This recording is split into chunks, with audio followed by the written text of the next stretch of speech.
Hello everyone, welcome back to my channel. My name is Cha Cha, and today I'm going to be going over atomic structure, which is the first chapter of the chemistry textbooks for Kaplan. Once again, I am a student, so I may get some things wrong. If I do, please point it out in the comments because, like you, I'm also a student studying for the MCAT, and I may make mistakes, and I don't really want to make those mistakes on the test, so please let me know. Without further ado, let me scroll up. So the first thing that you really need to know is subatomic particles of the atom. So there are two that are in the nucleus, which are the proton and neutrons. So proton, P for positive, so it's positively charged, so it's 1.6 times 10 to the negative 19th coulombs. It has also a mass unit, so 1 AMU, atomic mass unit. And you also see it often referred to as with the symbol Z or a Z number, and that's just essentially saying the protons. Um, Neutrons are neutral, so they don't have any charge, but they do have 1 AMU, so it is has mass. So isotopes, where you see isotopes, that means that you have the same Z number, so same number of protons, but you have different number of neutrons. And as a result, because it has the same number of protons, and typically it could also like have different number of electrons, but typically for our purposes, we'll assume that they have the same number of electrons as well. It'll have pretty similar properties. It just has different mass. Electrons, they are in the space surrounding the nucleus, so in the orbitals, where I have kind of over here in black. You're never 100% sure where an electron is specifically surrounding the nucleus, and I'll get more into that with Heisenberg's uncertainty principle in a second. And like protons, it also has 1.6 times 10 negative 19 coulombs for its charge, but it's negative instead of positive. That's an important thing to note. So they kind of cancel each other out. One's positive, one's negative.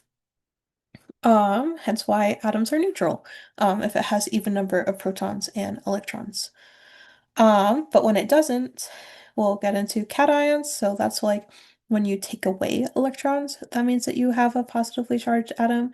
Whereas anions is when you add electrons, where you have a negatively charged atom.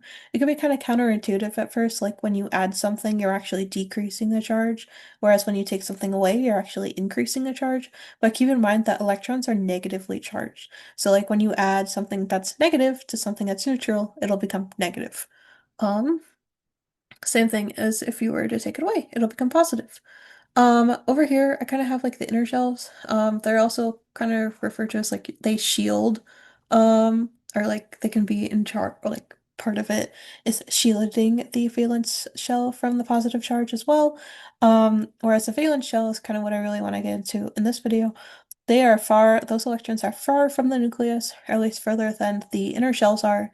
That means that they have weak interactions. Remember that, like according to like Coulomb's law, that if you have something that's like further away, it'll have a less like attraction, less like force, I should say, of attraction to one another, and that is true for electrons in the valence shell. They have high energy levels. If you think about it, remember, because they have small electrostatic interactions, whereas electrons that are in the inner shells are closer together, so they have higher force of attraction to one another. So if you were to force an electron here, let's say like this electron to over here to an outer shell, you're actually doing something unfavorable. You're removing it from like where it's happy, where they're like because negative and positive charges, opposites attract, like they're really like want to be close by to each other. They have high levels of attraction, but if you move it further away, those attractions decrease, so it makes it more unstable. And in chemistry, biology, biochemistry, whatever you want to call it, just in general, we're always about becoming more stable, so it's actually an endothermic um, reaction. That means that you have to add energy in order to do this. Um, so real quick tidbit about atomic mass versus atomic weight. So atomic mass, it's when you're looking specifically at like one atom. So like maybe you're looking at like an isotope of carbon, like carbon 13 instead of carbon 12. It's like specifically just that one thing that you're looking at. Whereas atomic weight is kind of like a weighted average. It's an average of all possible isotopes. where you weigh mass versus proportion. So, it's also like mass of 1 mole of the atom, where a mole is 6.02 times 10 to the 23 x meaning anything that you want it to be, whether it be molecules, like carbon atoms, whatever. And this number is specifically Avogadro's number, and I always crack up when I see Avogadro's number because Trader Joe's has a guacamole pack. Where it's like Avogadro's magic number, and I just always think that's really funny whenever I see it. Um, so here I kind of have an example of what I mean, and this number that you'll see, like where I pulled this from, is directly like when you're looking at a periodic table, you'll see a symbol for the elements that you're specifically looking at, and you'll see a number that's kind of like long, and typically it'll have 3 decimal point places, sometimes more, sometimes less, just depending on how specific um your periodic table wants to be. But you'll when you see that number, it's grams per moles. So atomic weight of carbon is 12.011 grams per mole. Um Now let's go on to the atom, which is Rutherford, Planck, and Bohr. So these equations that I'm going to show you, I highly, highly, highly recommend that you remember them. The first one is Planck's energy equation. So that's essentially saying that you'll have energy is equal to Planck's constant, which is 6.626 times 10 to the negative 34 joules per second. Oftentimes, yeah, this will be given on the MCAT, so I wouldn't stress too much about worrying about it. But if you do like a lot of practice problems, eventually you'll just be like, oh yeah, it becomes like second nature. Like, oh yeah, of course Planck's constant is this like random number that kind of appears like it's from nowhere. Um, and then it's also multiplied by frequency. So another thing that you can kind of replace and rearrange some of the variables is this common equation that I highly recommend you remember as well, which is where you have velocity. In this case, I use c instead of v. C is the representation of the speed of light, which is 3 times 10 to the 8th meters per second. I highly recommend that you memorize this constant just because light will often be a medium that you work with on practice problems and just in general.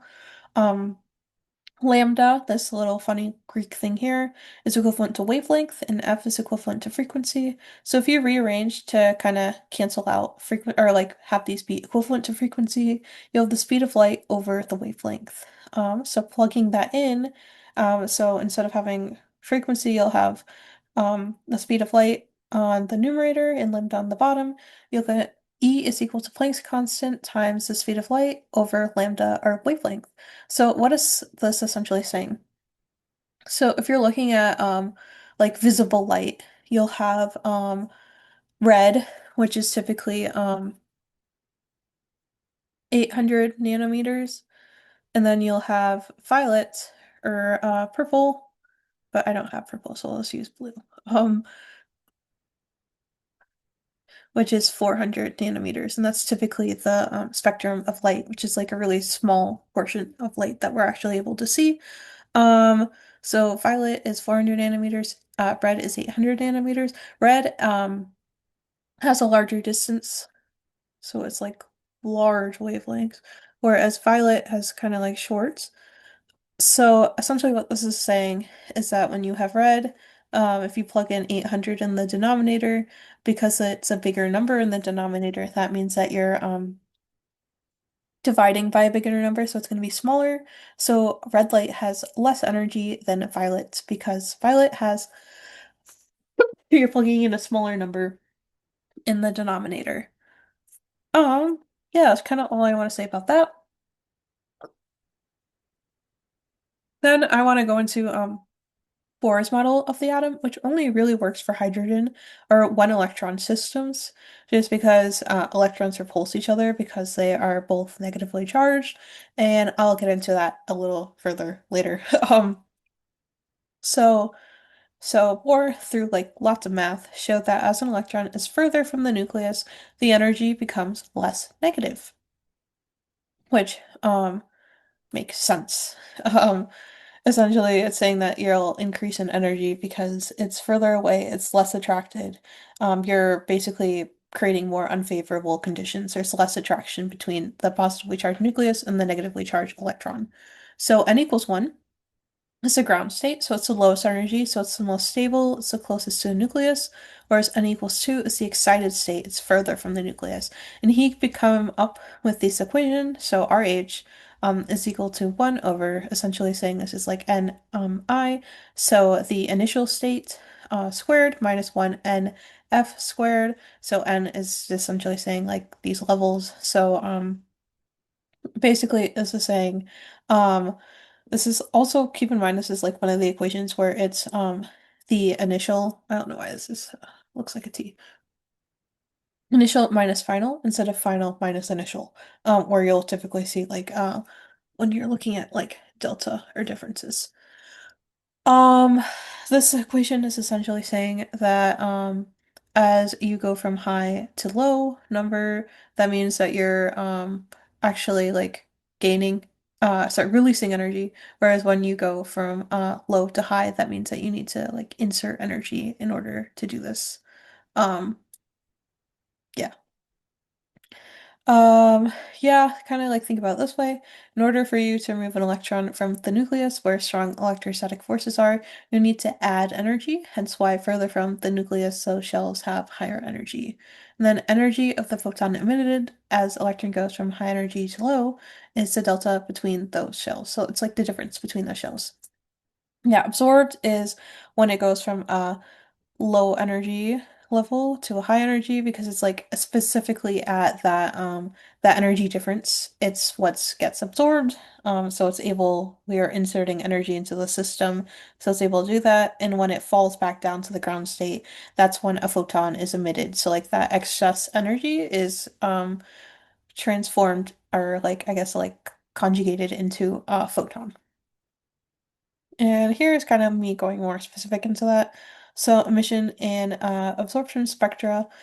So absorption is only like when certain energies can be absorbed. So it's very specific. So it has to be like exactly what that difference energy is in between shells. So like let's say this is like 400 over here and this is 200.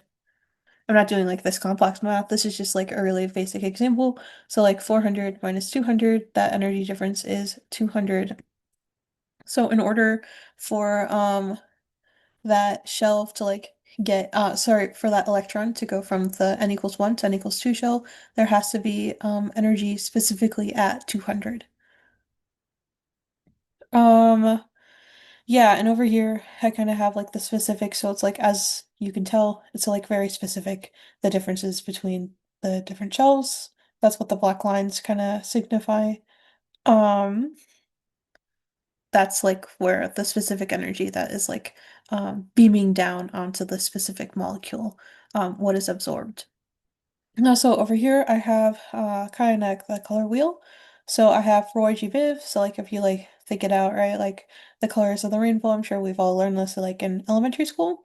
But if you rearrange these colors minus indigo, you'll actually get the complementary colors, which is important on the MCAT in the chemistry and the psych section as well.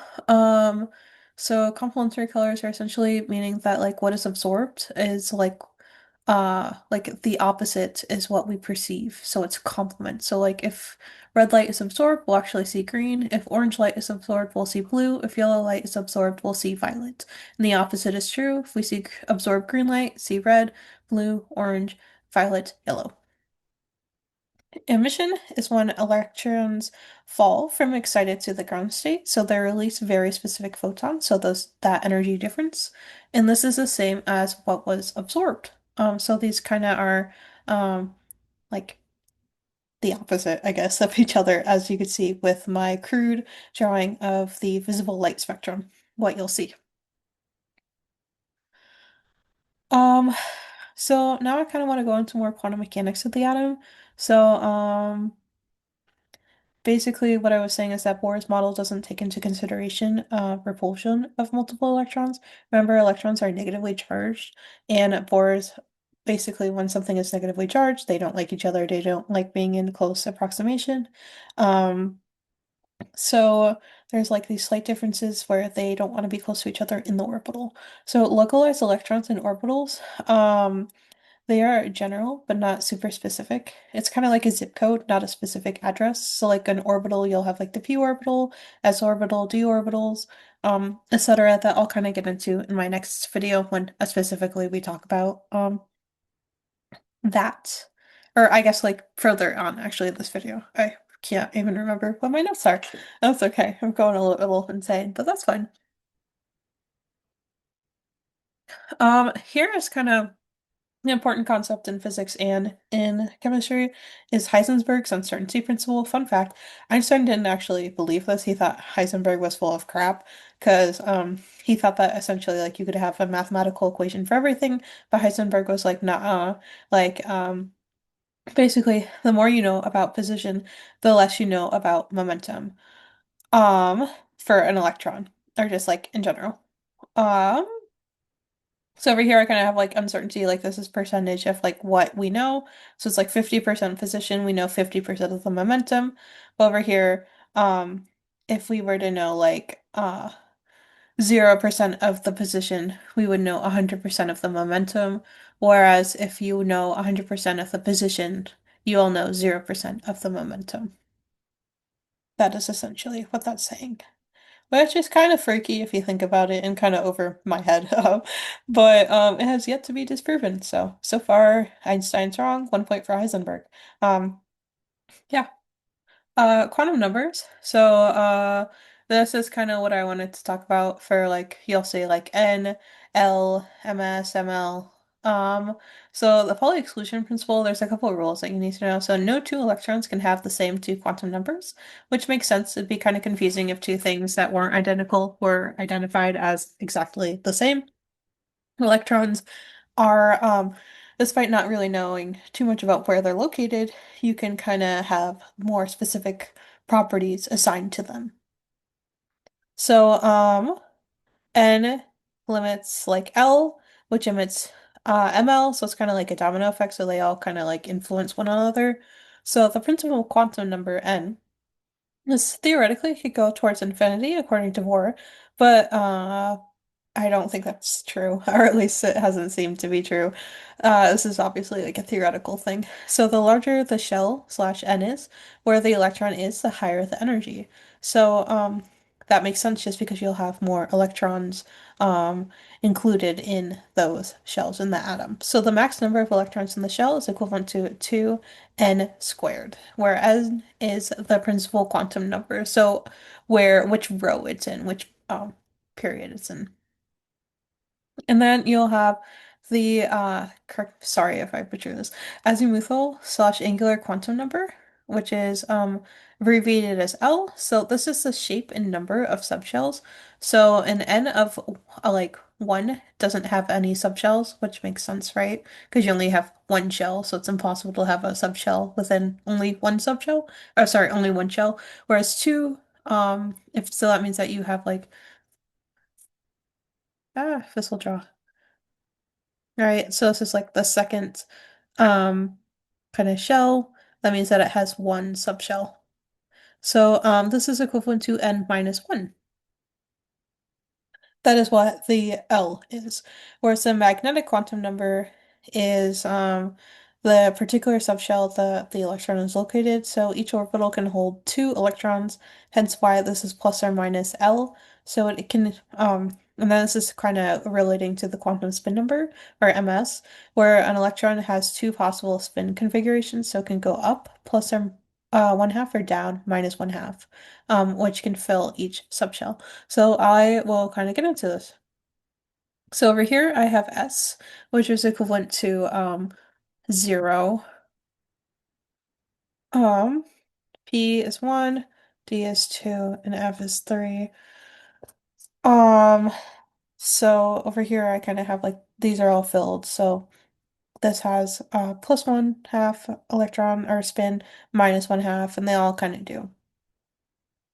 And over here I kind of have a more specific example of what I'm talking about. So over here, if you see electron configuration, so you have the S block, the P block, the D block, and the F block in your periodic table. So over here, this is like really crude. Ugh. what the periodic table looks like.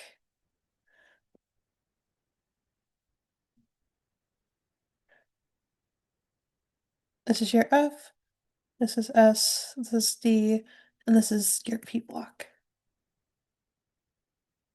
Um, what you're kind of looking at here is this is 2p4, so T means that it's in the second row.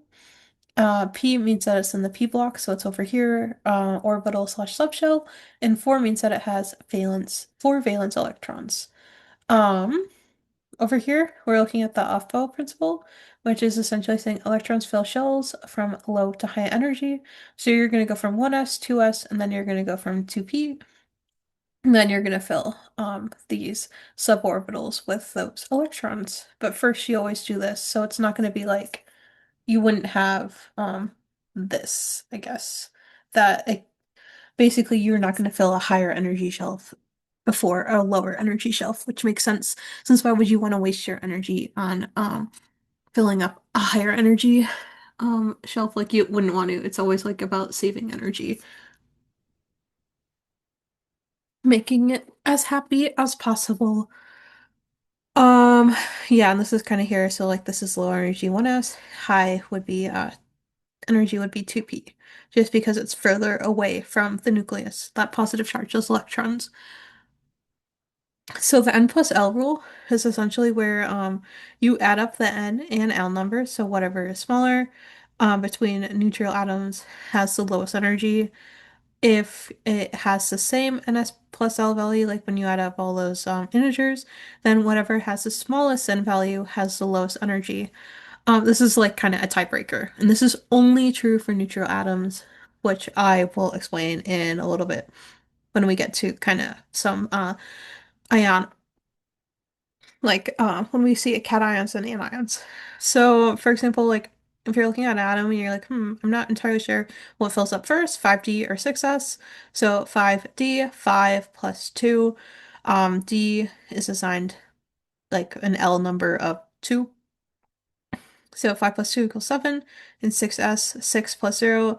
S is assigned a subblock of, sorry, an L value of 0. So you have 6. So 6x gets filled up before 5D. Hund's rule is essentially saying that within a given subshell, you fill electrons in one direction before filling the same subshell twice. It minimizes repulsion.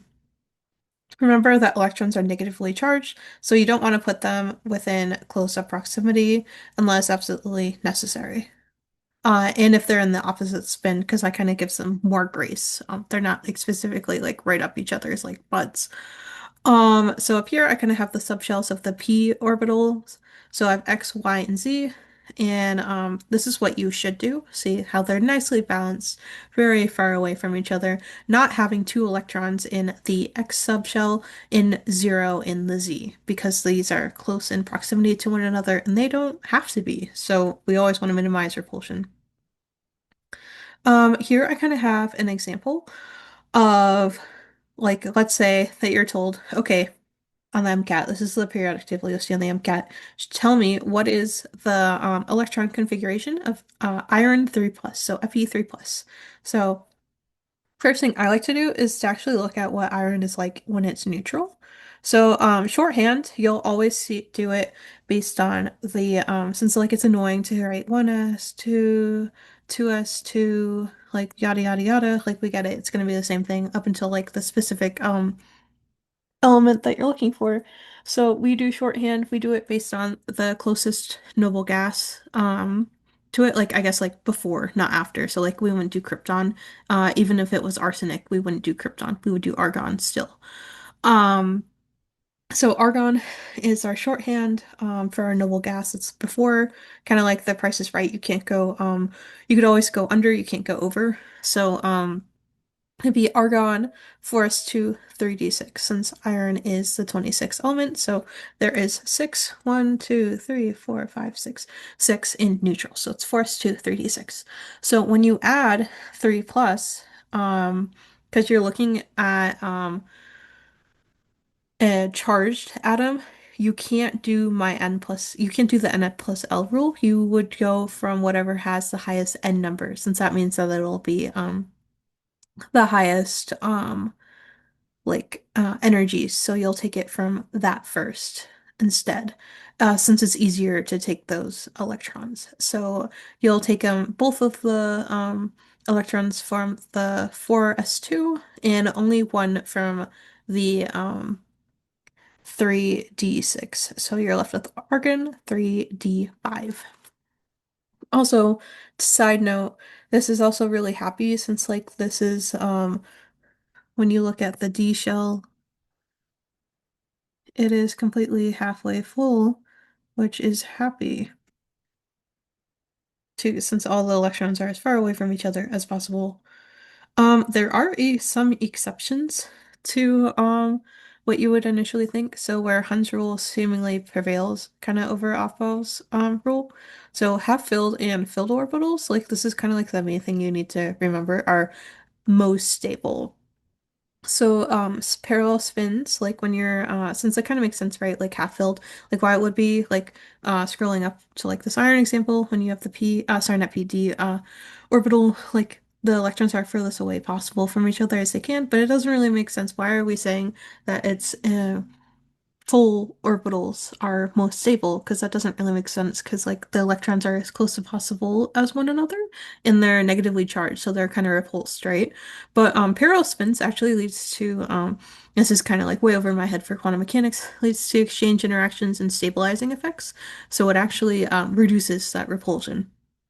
An example here is we'll have CR over here, my little friend. So instead, because it's like it should have one, two, three, four, you would imagine D it'd be should be 4s2 3d4, right? But it's not. It's 4s1 3d5. So it'll have a halfway filled d orbital because that is more stable. It will have the electrons be further away from each other. One last thing I want to talk about is paramagnetic and diamagnetic elements. So paramagnetic means that you have one electron is um essentially in the suborbitals you have this instead of this. So it's weakly attracted to the electric field, just because it's like trying to find like its other half, I guess. And diamagnetic, di meaning two, it has two electrons, so they are attracted to themselves, not the magnetic field. So it doesn't really have anything going on there. Yeah, that's kind of all I wanted to say about atomic structure and just like kind of miscellaneous stuff. If you have any questions, comments, concerns, let me know in the comments. Yeah, hope you guys have a great rest of your day.